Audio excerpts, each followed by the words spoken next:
شهر القرآن أطلنا. السلام عليكم ورحمة الله وبركاته. الحمد لله رب العالمين، والصلاة والسلام على المبعوث رحمة للعالمين. أما بعد، أيها الأحبة الفضلاء، مرحبا بكم من جديد. karibuni tena kwa mara nyingine katika halaka ya 14 ndani ya barnamiji yetu tuliyoipatia kwa jina la asbabu nuzuli li baadhi alayat, sababu ya kuteremshwa kwa baadhi za ayat, ikiwa ni tarehe 14 ndani ya mwezi mtukufu Ramadhani. Namuomba Mwenyezi Mungu Subhanahu wa Ta'ala atutakabalie ibada zetu na atusamehe kutokumana na kasoro zetu, Allahumma amin. Msikilizaji mtukufu wa Kiislamu, kwa tawfiki ya Mwenyezi Mungu Subhanahu wa Ta'ala, leo tutakwenda kuishi na sura ambayo ni katika sura fupi aliyoteremshwa Mtume sallallahu alaihi wasallam, kwa sababu ni sura ambayo iliyokusanya ndani yake aya 3 peke yake, na ni katika sura ambazo aliyoteremshwa Mtume sallallahu alaihi wasallam mwisho kabisa, kwani katika kuteremshwa Mtume sallallahu alaihi wasallam Qur'ani alikuwa akiteremshwa kwa njia mbili, mara nyingine akiteremshwa aya, mara nyingine akiteremshwa sura kamili. Kwa utaratibu wa kuteremshwa sura kamili, sura hii leo ilikuwa ni sura ya mwisho kabisa kuteremshwa Mtume sallallahu alaihi wasallam. Baada ya kuteremshwa sura hii haikuteremshwa tena sura kamili, hii ndio ilikuwa ya mwisho. Ama kwa utaratibu wa kuteremshwa kwa Mtume sallallahu alaihi wasallam aya, baada ya hii sura kuna ayati zingine ambazo kwamba alizoteremshwa Mtume sallallahu alaihi wasallam, ikiwemo aya ya mwisho kabisa ni neno la Mwenyezi Mungu lililo katika suratul Baqara, Allah aliposema wattaqu yawman turja'una fihi ila Allah.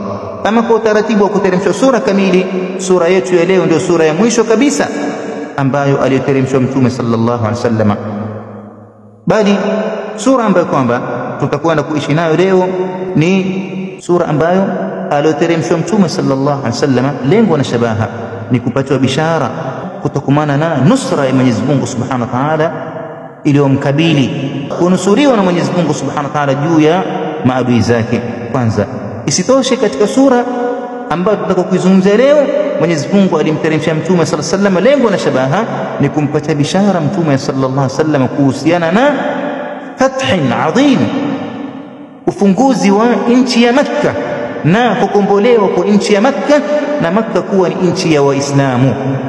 Nadhani tumeifahamu ni sura gani, bali sura ilikuja kupatiwa bishara Mtume sallallahu alaihi wasallam ya kuwa kwa nguvu zake Mwenyezi Mungu Subhanahu wa Ta'ala atawaona watu makundi kwa makundi watakuwa ni wenye kuingia katika dini ya Mwenyezi Mungu Subhanahu wa Ta'ala. Bali sura ilikuja ikampatia maagizo Mtume sallallahu alaihi wasallam akimwambia, utakapo kuliona hilo la watu wanaingia katika Uislamu makundi kwa makundi, basi kithirisha kumsabihi Mola wako mlezi na kuomba istighfar. Hakika yake Mwenyezi Mungu Subhanahu wa Ta'ala ndiye mwenye kupokea tauba ya mja wake. Nadhani tumeifahamu ni sura gani. Sura yenyewe ni sura iliyojulikana kwa majina kadha wa kadha, ikijulikana kwa jina la sura at-Tawdi', kwa sababu inazungumzia kuhusiana na kuaga kwa Mtume sallallahu alaihi wasallam, kwani katika malengo ambayo kwamba yaliyoteremshwa sura hiyo, moja ni kule kutangaza kukurubia kwa kifo cha Mtume sallallahu alaihi wasallam.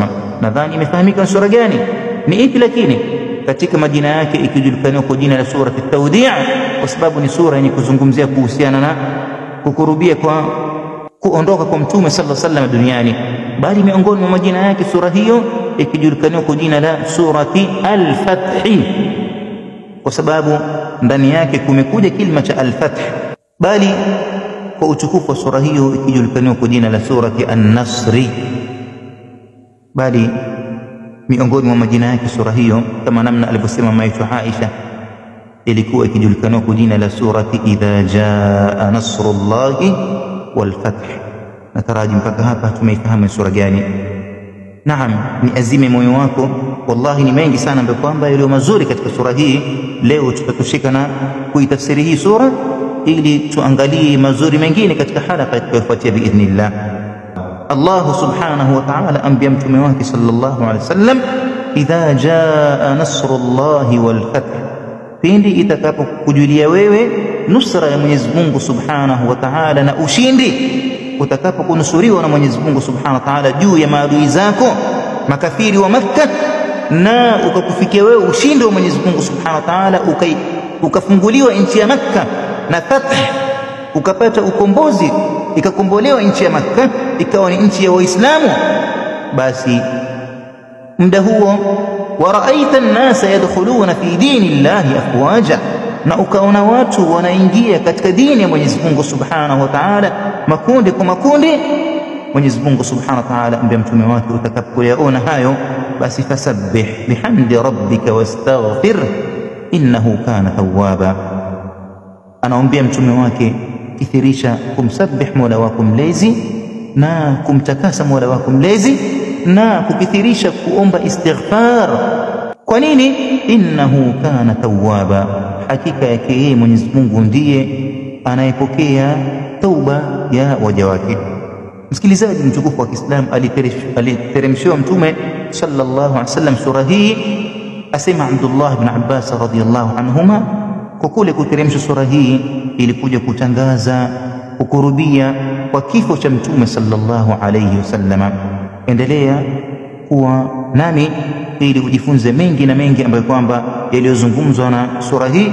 Mwenyezi Mungu tuwafikie katika kila la khairi. Wassalamu alaykum wa rahmatullahi wa barakatuh. طوعا للملك الأعلى قرأ القرآن وصلى لله عز وجل. Koyama Image, sisi tunafikisha na Allah anaongoza.